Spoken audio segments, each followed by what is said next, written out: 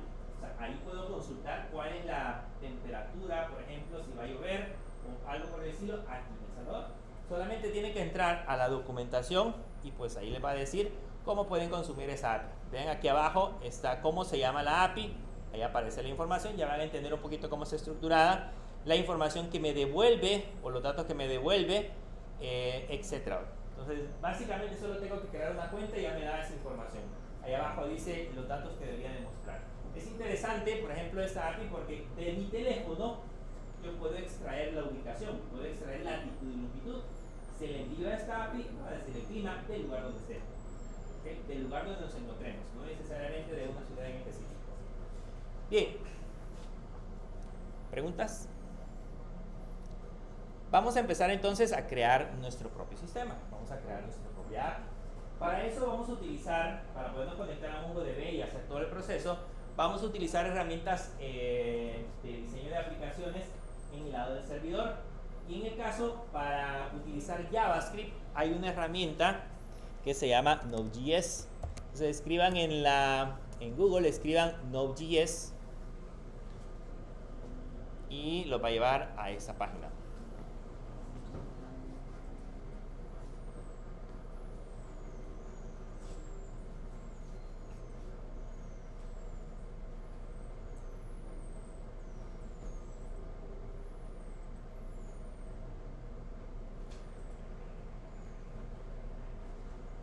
Cuando ya estén en esa página, se van a la sección donde dice Download. Y ahí en la sección donde dice Download, ahí al inicio, cuando ustedes entren, les va a detectar su sistema operativo. O sea, ahí les aparece primero la versión que les está recomendando descargar y además el sistema operativo que ustedes tengan en su sistema tenga instalado. Si tienen Windows, ahí les va a recomendar de una sola vez Windows. Si en el caso ustedes quisieran descargar una versión diferente, con un sistema operativo diferente, aquí lo pueden seleccionar. Hay Node.js para Windows, Linux, Mac y SAIX, que no sé cuál es. De ahí también para las diferentes plataformas, en el caso para ARM o para x64, que es la infraestructura del microprocesador. Y la versión, si se dan cuenta, la que les está recomendando es la LTS. Hay otra versión arriba que dice Current, que es la 21.73, y está la 22.00. Esas versiones son las más recientes. Normalmente están ahí para que se empiecen a probar, pero el problema muchas veces con esas versiones es que como son recientes puedan probablemente tener algunos inconvenientes y sea difícil solucionarlos porque la comunidad todavía no lo ha documentado. Por lo general es más recomendable utilizar cualquiera de las versiones anteriores. O sea, cualquiera de estas versiones que tenemos acá podemos hacer uso de ella. La última, que es la más estable, es en este caso la 20.12.2. Entonces descarguemos esa para ver cómo nos funciona. Y esa, al descargarla, pues instalarlo es siguiente. No hay que hacer mayor cosa. Ahí no hay que hacer mayor cosa. Solo instálenla.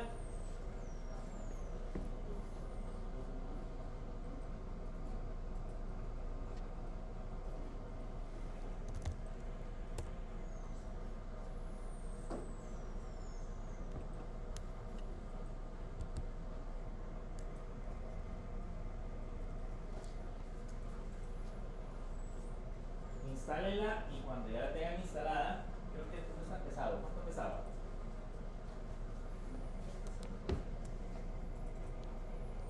No, dice aquí. ¿Cuánto pesa? 25. No está pesado.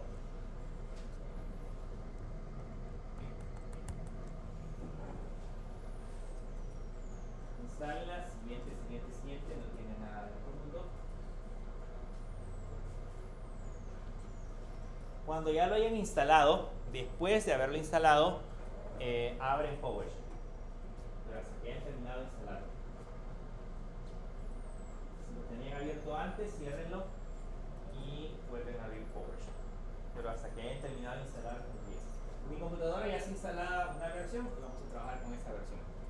En el caso de ustedes, no lo tienen, está.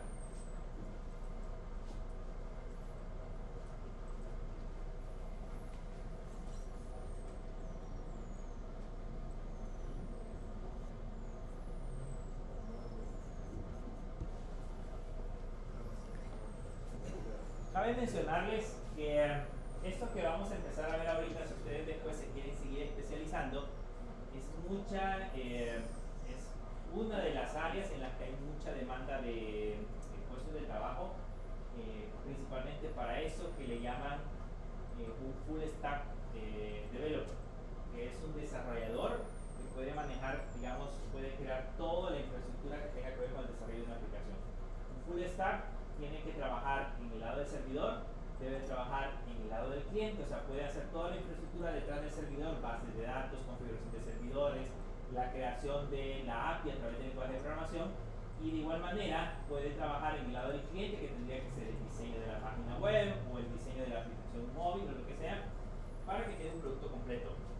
Y se pueden especializar en un área específica, digamos, solamente trabajar en la parte del cliente, en el frontend, solamente hacer diseño, conectarse a las APIs, o trabajar en el server, solamente hacer APIs.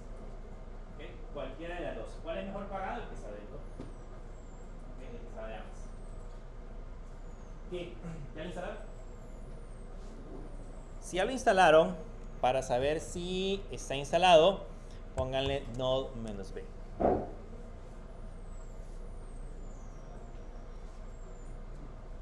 Y él le va a decir la versión. ¿Qué versión tienen instalada? La 20 y algo. ¿Qué es la que descargaron? ¿Okay? Si no se les da, es porque PowerShell estaba abierto. Si antes le vuelven a abrir. Primero hay que instalarlo y después abrir PowerShell. Espero que no le tengan miedo a la terminal, porque vamos a seguir trabajando con la terminal. ¿Okay? Además, trabajar con la terminal está mucho calidad de la parte de diseño. Así que, bueno, sigamos. Si ya le salió la versión, este Node, que es la aplicación que acabamos de instalar, es el intérprete, el compilador que nos va a permitir ejecutar en este caso las aplicaciones. Tiene internamente un manejador de paquetes que se llama NPM. Ese NPM es el que me permite, en este caso, instalar los paquetes necesarios que vayamos a utilizar en nuestras aplicaciones. Para saber qué versión de NPM tenemos instalado, pónganle npm-b. ¿Qué es el NPM? Es como el apt install que nosotros utilizamos en Ubuntu. ¿Se acuerdan? Le ponen apt install y el nombre del paquete y va a los repositorios y lo descarga. Pues este NPM tiene también repositorios en la nube para que si por ejemplo yo necesito utilizar un paquete que me permita conectarme a MongoDB, pues le pongo npm install y el nombre del paquete y ya me lo descarga. Si necesito un paquete para conectarme a MySQL, un npm install y el nombre del paquete para MySQL y me lo descarga. Entonces para eso sirve el npm, es un administrador de paquetes, para que yo pueda no solamente descargar, sino también desinstalar paquetes a mis aplicaciones. Ahora que ya tenemos creado e instalado Node, lo primero que vamos a hacer, yo voy a entrar aquí a la carpeta de Documents. Ustedes entren a una carpeta donde ustedes quieran, o sea, aquí no es una carpeta específica. Pueden entrar a mis documentos o a descargas donde ustedes quieran crear la aplicación. No es obligatorio ponerla en algún lugar. Yo voy a entrar a documentos y en documentos voy a crear una carpeta que le voy a poner Mongo API 2024, por ejemplo. Ustedes pueden, solo acuérdense donde lo dejaron, ahí lo vamos a utilizar más adelante. En el caso acá, yo le voy a poner mkdir Mongo API 2024. Nos creamos esa carpeta y después entramos a esa carpeta y ahí vamos a trabajar. Estando en esa carpeta, vamos a empezar a crear nuestra primera aplicación.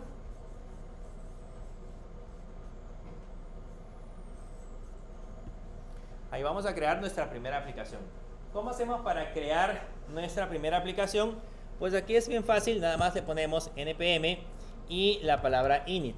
Le podemos agregar otras cosas, pero por el momento de manera básica solamente le vamos a colocar npm init. Eso significa que nuestra aplicación va a estar configurada en esa carpeta específica. Entonces ahí le damos enter.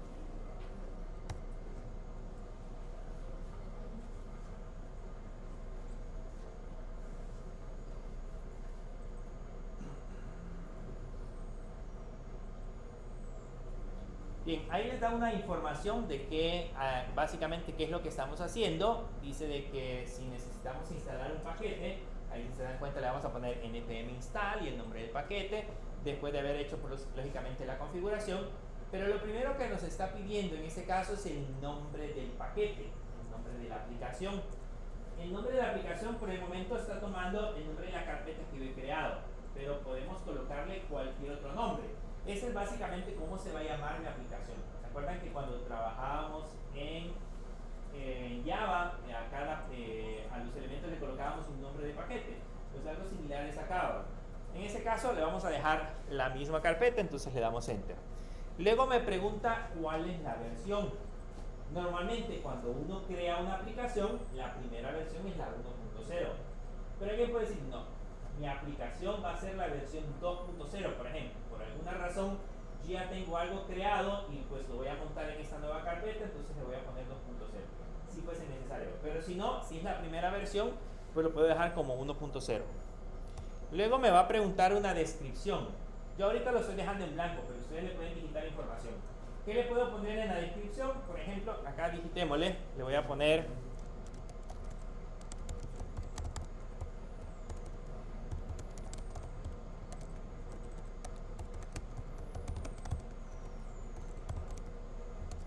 vamos a poner, este es un ejemplo de Hola Mundo en Node.js.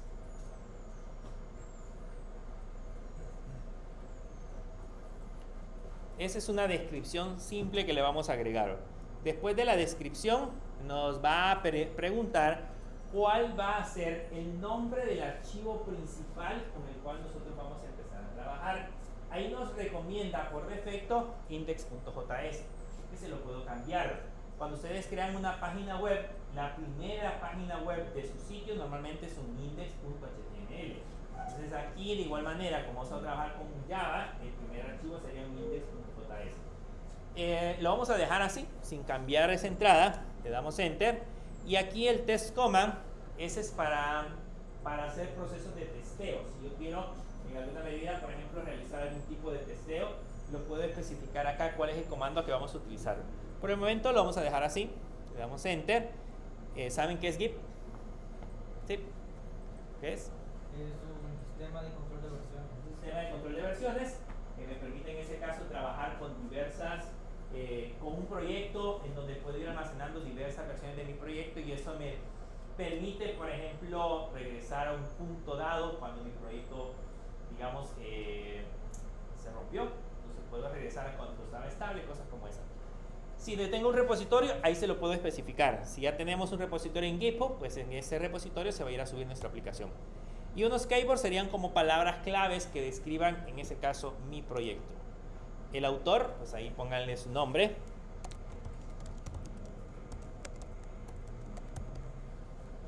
Ahí pónganle su nombre. La licencia o el tipo de licencia que vamos a utilizar. Originalmente les dice que es ISC. La dejamos así y ahí nos da los datos, el resumen de los datos. Nos dice el nombre, la versión, la descripción, el archivo principal, el script de testeo que no lo colocamos, el autor, la licencia, y solo nos dice si los datos están correctos, que digitemos yes. Entonces digitamos yes y le damos enter y ya. Y ahí ya tenemos nuestro primer archivo. ¿Qué es lo que tiene, qué es lo que hizo? Pues pongámosle un ls-l. Y si se dan cuenta, lo que hizo fue crear un archivo package.json. Es todo lo que hace. Porque en ese archivo, ya vamos a ir modificándolo más adelante, vamos a ir dándole ciertas configuraciones a nuestra aplicación. Entonces acá, si quieren, veamos cuál es el contenido del archivo. Pónganle cat No, creo que... Bien, no sé si funciona en... Prueben si funciona el cat en PowerShell. Sí funciona. Ustedes le ponen cat package.json y le dan enter. Ahí les aparece el contenido del archivo. Eso es lo que contiene. Si yo quiero modificar cualquier parte de ese archivo, pues puedo ir a cambiar esa información, como la descripción o algún dato especial que tenga ese archivo, lo puedo hacer sin ningún problema. Bien, ya que creamos el archivo, pues ahora vamos a empezar a crear nuestra aplicación, porque ahí solamente creamos, en ese caso, la parte de la estructura. Pero necesitamos, en ese caso, empezar a crear nuestro propio archivo. Vean, este paquete que instalamos, voy a limpiar la pantalla, que es en el caso el paquete de Node. Yo puedo escribir en esa parte de acá Node, solamente así, Node, y darle Enter. Y lo que vamos a hacer es ejecutarnos un intérprete de JavaScript en la terminal. O sea, esto es como que si el navegador entendiera el código JavaScript que nosotros utilizamos en la terminal. Por ejemplo, en esa terminal yo puedo escribir console.log paréntesis y ponerle entre comillas hola mundo. Así ahora.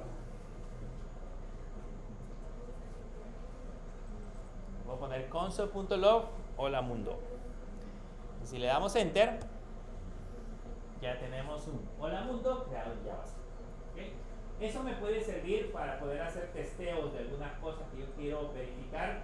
¿Se acuerdan que cuando entrábamos a MongoDB yo les decía que la consola de MongoDB también era como un intérprete de JavaScript? De igual manera funciona aquí. O sea, este es como un intérprete de JavaScript. Yo puedo escribir acá, por ejemplo, 12 más 7, por ejemplo, y al darle enter me da el resultado.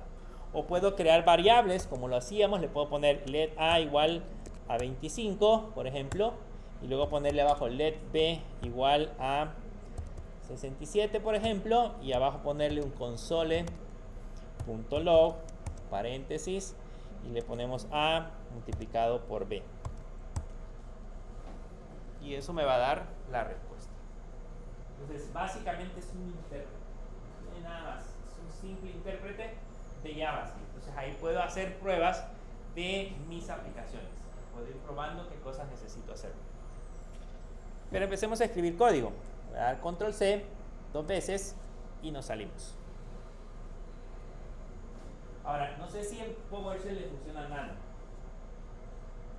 No. ¿Recuerdan si le funciona Nano en PowerShell? ¿Prueben? Yo lo voy a hacer con Nano. Si no le funciona a ustedes, vamos a usar otra alternativa. Yo le voy a poner, como el archivo que voy a crear se llama index.js, entonces le voy a poner nano index.js. Y le doy enter. ¿Funciona Nano a ustedes? No funciona. Entonces, abran el blog de notas. Abran el blog de notas y van a escribir lo que yo dije acá. Abran el blog de notas.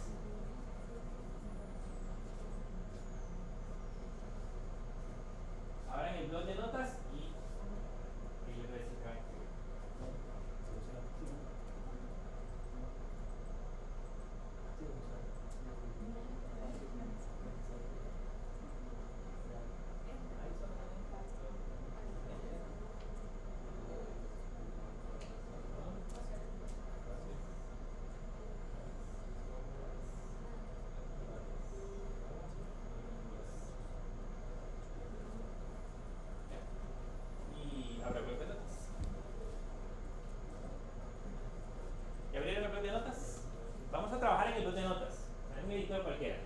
Más adelante no vamos a usar el blog de notas, vamos a usar una aplicación que se llama Visual Studio Code. ¿Okay? Pero hoy pues es la primera prueba, así que vamos a usar el blog de notas. En la próxima clase, descárguense Visual Studio Code. La última versión, ustedes quieran. Pero en el caso vamos a usar Visual Studio Code. Ahorita nada más como ejemplo vamos a utilizar en ese caso el blog de notas. Bien, ¿qué es lo que vamos a hacer acá? Pues nos vamos a crear... En ese caso, en esa aplicación, nos vamos a crear nuestro hola mundo. Entonces vamos a poner console.log y entre paréntesis le vamos a poner hola mundo. Eso es un hola mundo en Node.js en el lado del servidor. ¿Okay? Ya no es un hola mundo en el navegador. Nosotros estamos corriendo en el navegador. Estoy corriendo desde una terminal en un servidor. ¿Okay? Entonces le vamos a poner console.log hola mundo.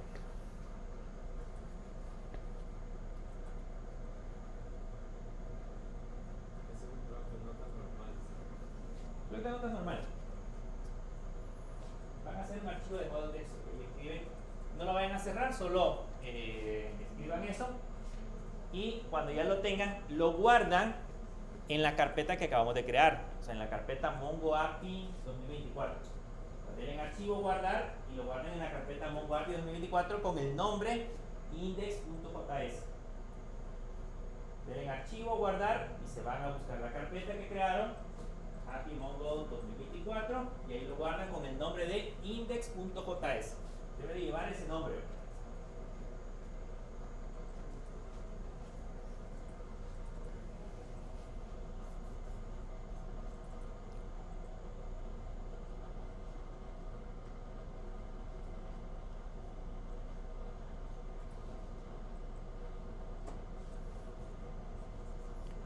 ¿Ya lo guardaron? Ahora váyanse a la consola, no cierren el bloc de notas, solo váyanse a la consola. Yo lo voy a guardar acá. Y en la consola, para ejecutarlo, le escriben node index.js.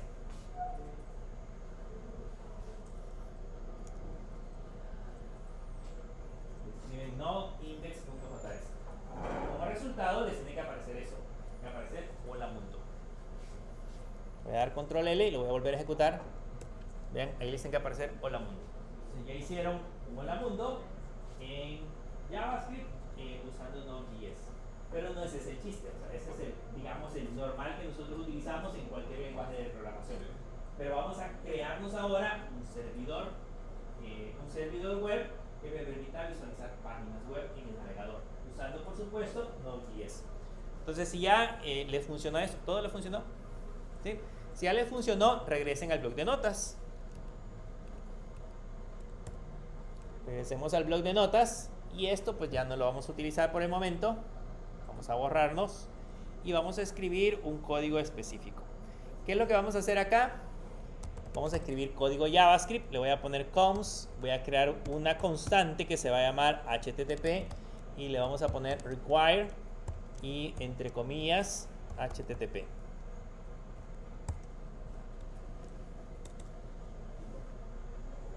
En el caso de JavaScript, para yo poder crear una variable, utilizamos una constante, utilizamos la palabra const. ¿Qué significa esa constante? Que al momento que nosotros le asignamos ese valor, en JavaScript ya no puede cambiar. ¿Okay? Son objetos, en ese caso son elementos inmutables, no pueden cambiar. ¿Okay? Por eso se le conoce como constante. En ese caso creamos esa variable y luego creamos otra variable que se va a llamar app. Esa variable va a ser igual a, y aquí le ponemos el objeto que tenemos arriba, que es un http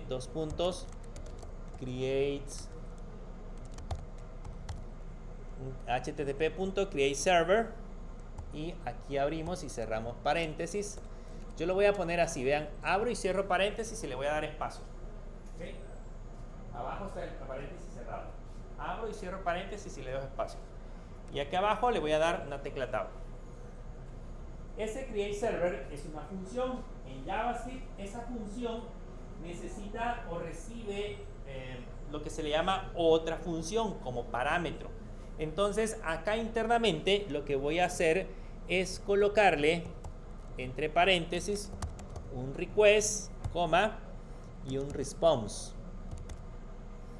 Y luego le pongo el signo de igual y mayor y abrimos llaves y voy a cerrar las llaves aquí abajo. ¿Ok? Y les voy a explicar qué es eso.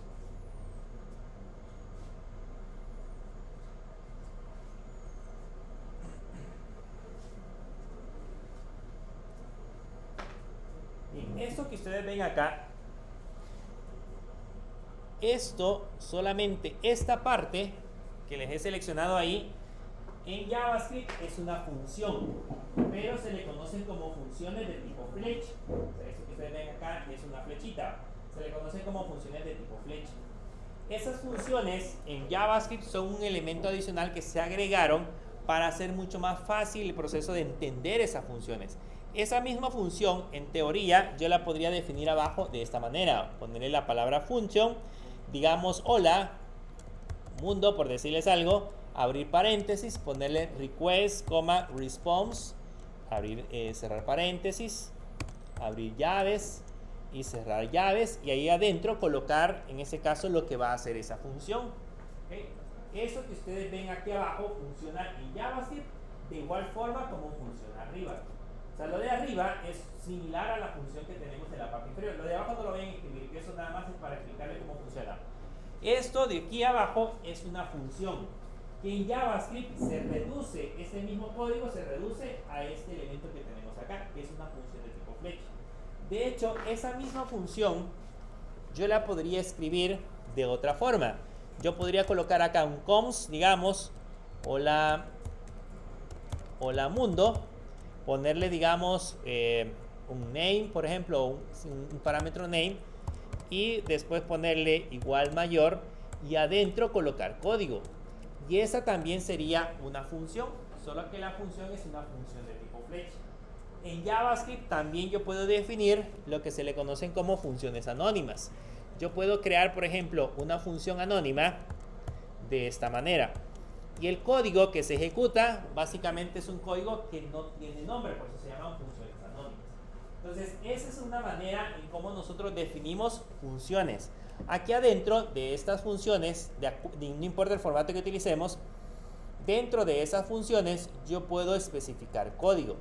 De esas vamos a seguir viendo muchas más adelante, así que no se preocupen. Yo puedo poner, por ejemplo, que retorne a 25 más 10, por ejemplo. Entonces, ese básicamente es una función que hace un proceso. Ahí puedo poner un if, puedo poner todo lo que quiera. Esas son las funciones dentro de JavaScript. La diferencia es que arriba la estamos haciendo más pequeña. Está reducida a un concepto en JavaScript que se conocen como funciones de tipo flecha. Entonces, aquí en esta función le vamos a decir qué es lo que vamos a hacer al momento de crear un servidor.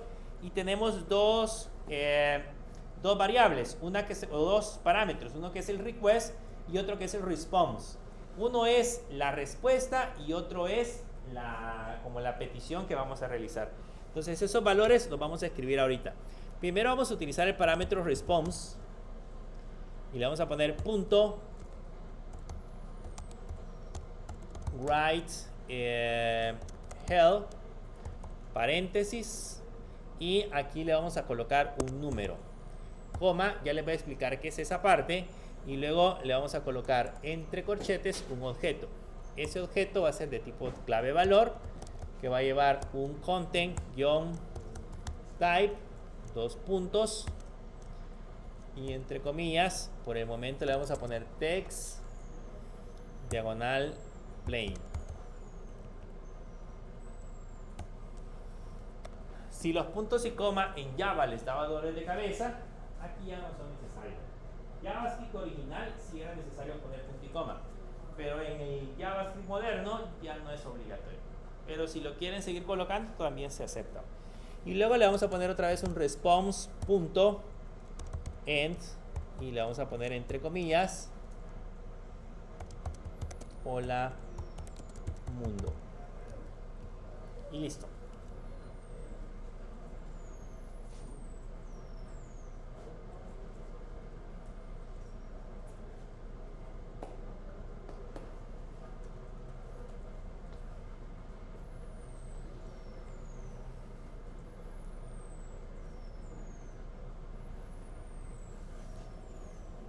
Bien, luego abajo voy a crear una constante que se va a llamar port y le voy a poner por el momento 3001 y luego le voy a poner la app punto y ahí le ponemos listen y entre paréntesis comillas le ponemos port y abajo le vamos a poner un console.log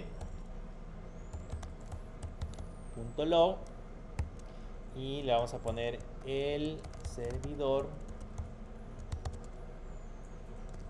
está corriendo.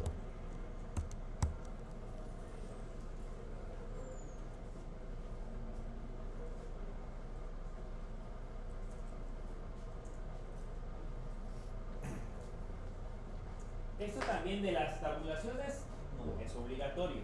El que le he puesto esos espacios acá no es obligatorio en JavaScript. Ustedes pueden poner todo el código pegado hacia el margen izquierdo y les va a funcionar siempre. La diferencia es que pues aquí se ordene un poco más porque sabemos cómo está más o menos estructurado el código. Pero no significa que sea obligatorio que lo pongamos así con las tabulaciones hacia la izquierda, hacia la derecha.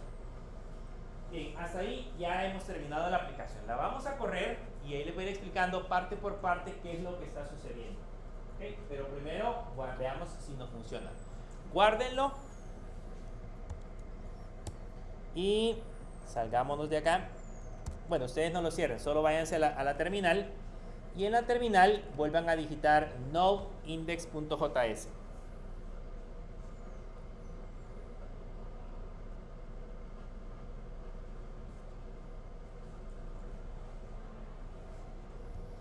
Y le damos enter.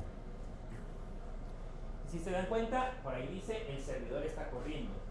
Solo que en esa parte del servidor está corriendo, que es el texto que nosotros pusimos, pues no se ve gran cosa, no se ve mayor información. Vamos a hacer una pequeña modificación. ¿A todos les salió eso? ¿Le dio?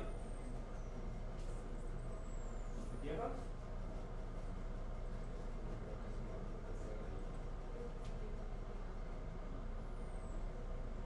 No, es que tiene que ponerle node. Tiene que escribir el node index.js. Así como está arriba. Permítame arriba. Tienen que escribirle así, el node espacio index.js, para que corra.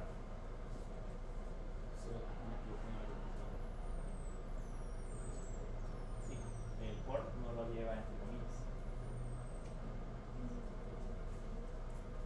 Ahora sí.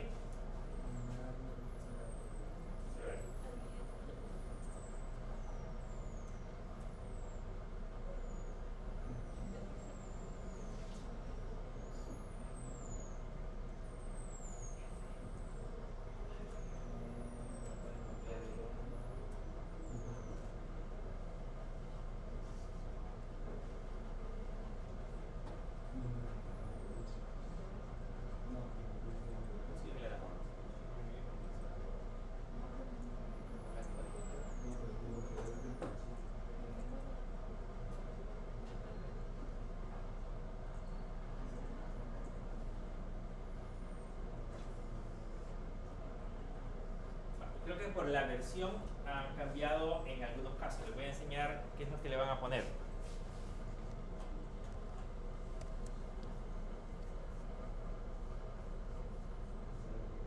Cambien en la primera línea, por eso que es acá. Pónganle import create server from node.http. La primera línea. Solo la primera línea.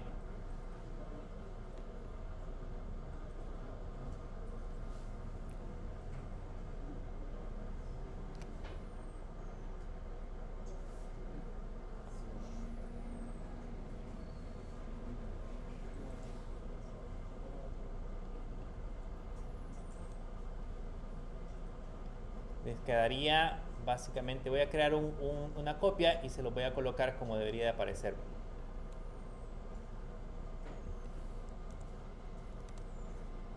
En el caso del mío es una versión diferente, entonces aparece distinto. Te voy a poner aquí un index 2.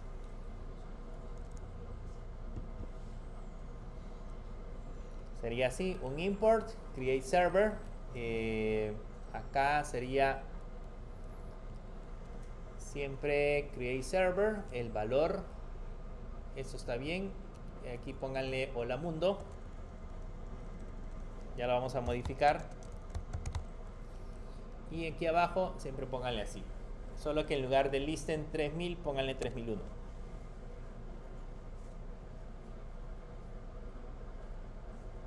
Se lo pueden copiar de la página. Es la que aparece al inicio. Esto. Se lo pueden copiar de ahí y pegarlo justamente en esa parte de acá.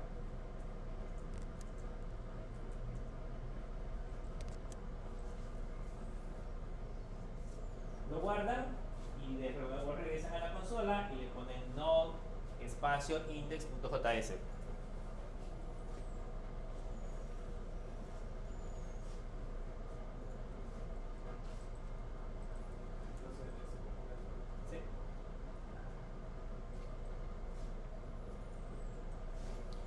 La diferencia es que en esta versión ya se utiliza la importación de módulos. Esto más adelante lo van a aprender un poquito a ver cómo funciona, pero ya se utiliza el proceso de importación de módulos. Por lo tanto, ya no se hace como lo mostramos hace rato. De hecho, más adelante, cuando estemos trabajando con Express, les voy a explicar también cómo funciona ese proceso de importación. Si ya está listo, si ya les apareció,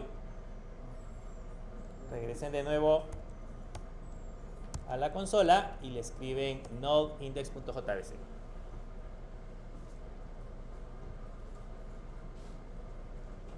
Si ahora les aparece eso.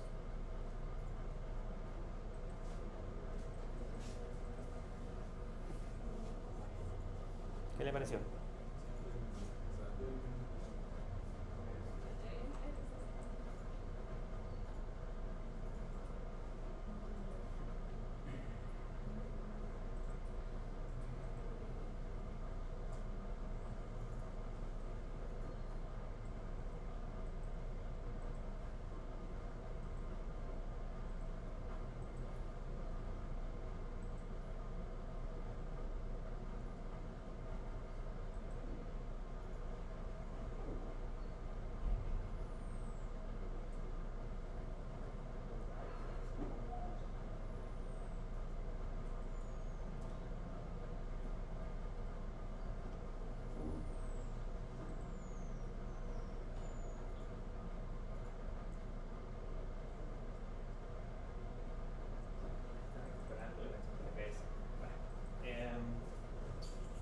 Bueno, si gustan, vamos a ver aquí cómo funciona y yo lo voy a revisar en esa versión y lo vamos a revisar en la otra clase ya en su computadora. Pero en el caso de acá ya está corriendo y lo que quiero que vean es que si ahora nos vamos al navegador, yo puedo poner aquí en el navegador localhost y le puedo agregar acá 2.3001 y ahí no sé si logran ver que dice hola mundo. ¿Okay? Entonces eso ya está corriendo internamente en la computadora como un servidor web. Significa de que, por ejemplo, si yo acá le doy clic derecho y le doy, por ejemplo, ver código fuente, ahí me va a aparecer justamente la palabra hola mundo que yo estoy colocando al otro lado. De hecho, si le dan clic derecho, por aquí hay una opción que dice inspeccionar y ahí van a notar que en esta parte de la consola ustedes pueden analizar un poco cómo es el contenido del texto que se acaba de generar. Por aquí hay una sección donde ustedes pueden analizar cómo es, en este caso, la parte de la respuesta.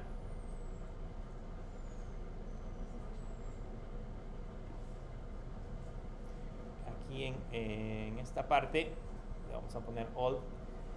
Si yo lo vuelvo a actualizar, van a notar que en la parte de abajo aparece la petición que nosotros acabamos de hacer y estas peticiones devuelven una respuesta específica.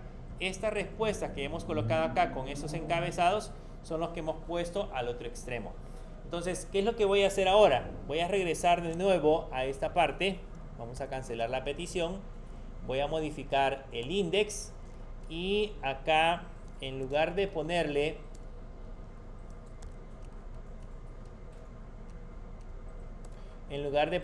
hola mundo de esta forma, voy a usar estos códigos. ¿Qué son esos códigos?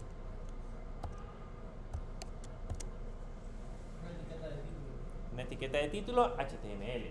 ¿Okay? Esa es una etiqueta de título HTML. Significa que hola mundo ahora debería de aparecer en grande, ¿cierto?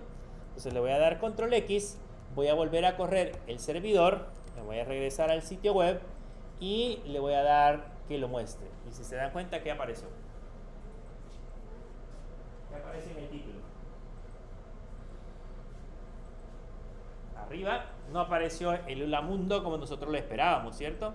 Arriba aparece en ese caso Hola Mundo, pero con el H1. La pregunta es, ¿por qué me está devolviendo la palabra H1 si debería de aparecer en letras grandes, ¿okay? Como HTML? O debería de interpretarlo de esa manera. De hecho, aquí está malo porque le hace falta cerrarlo. Lo vamos a cerrar para que vean que aún así nos lo va a generar de la misma forma. Entonces, lo vuelvo a ejecutar y regresamos al navegador y van a notar que ahí aparece cerrado. ¿Por qué lo está devolviendo? Porque nosotros en la configuración de nuestro archivo, en esta parte de acá, le hemos dicho que el contenido que estamos devolviendo es un contenido en texto plano. Como es un contenido en texto plano, por ende lo que va a hacer en ese caso el navegador es interpretarlo como tal, interpretarlo como texto plano, y por eso solamente dibuja la parte del texto como va.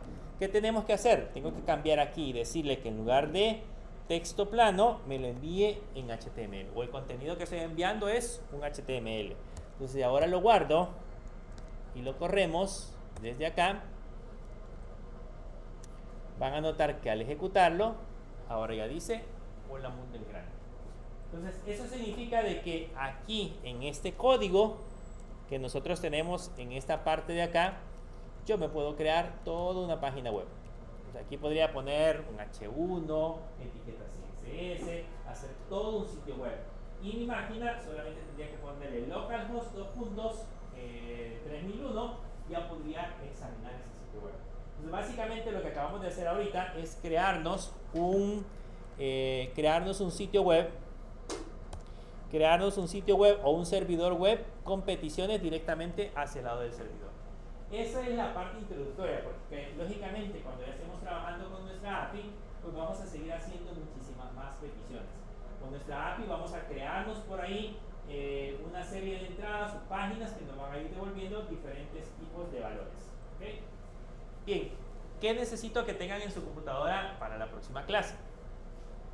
Van a instalar, bueno, ya tienen Node.js, solamente vamos a corregir ese problema que tenemos ahorita de que no nos muestre los módulos.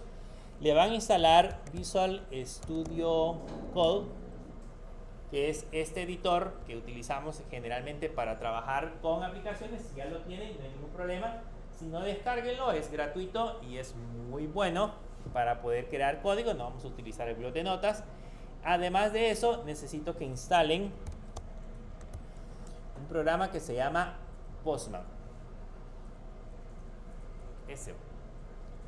Con ese Postman les va a pedir, después de descargarlo, les va a pedir que se suscriban. Pueden suscribirse con la cuenta de la universidad. Usen el correo de la universidad, crean una cuenta y ya cuando tengan creada la cuenta, pues ya pueden entrar al programa de Postman. Este lo vamos a utilizar de aquí a 2 o 3 semanas más o menos. Vamos a estar utilizando Postman. O sea, todas las pruebas por el momento las vamos a utilizar aquí. Les voy a enseñar a utilizar esta herramienta. Cuando ustedes estén trabajando afuera, una de las cosas que siempre les van a pedir es que sepan utilizar Postman o algo similar a Postman. Este es el más popular. El problema es que este es pagado. ¿Okay? Hay una versión gratuita o hay una capa gratuita y hay otra capa que ya es pagada. Ya cuando tenemos grupos de desarrollo, entonces ya se empieza a pagar. El básico está por $14 mensuales, 29, y así pueden pagar muchísimo más. Pero este Postman es una aplicación buenísima para probar APIs. Que cada vez que ustedes vayan a trabajar en algún lugar, esto les van a pedir. De hecho, un cliente le puede mandar la documentación solamente en Postman. Entonces ahora la vamos a aprender a documentar. Vamos a ir creando nuestra aplicación y la vamos a ir probando en Postman. Por eso es importante que lo tengan. Así que descárguenlo, se suscriben con la cuenta de la universidad o con cualquier otro correo si ustedes quieren. Yo les recomiendo con el de la universidad porque lo pueden seguir utilizando después sin ningún problema. Y cuando ya lo tengan listo, el Postman, pues lo vamos a empezar a utilizar en la otra clase. Yo les voy a ir diciendo qué cosas vamos a ir haciendo dentro de esta aplicación. Entonces, Visual Studio Code el Postman y con eso vamos a empezar a trabajar. ¿Okay? MongoDB por el momento no lo vamos a tocar. Más adelante vamos a empezar a hacer algunas cosas, pero por el momento no lo vamos a tocar. Y vamos a empezar primero a desarrollar la parte de las herramientas. Vamos a ir creando nuestra base de datos para que vean cómo funciona. ¿Okay? Bien, eso sería todo entonces. Nos veremos. Les voy a pasar lista antes que se vayan. Y nos veríamos el día lunes.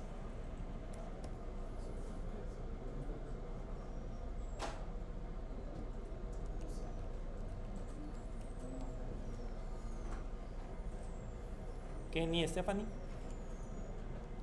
Víctor Manuel, Diego, Aldair, Juan Mario, Mario Steven, Kevin Rafael, Jairo no vino, Carlos Fernando, Yancy Ivette,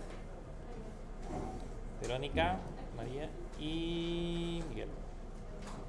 Veremos entonces el día lunes.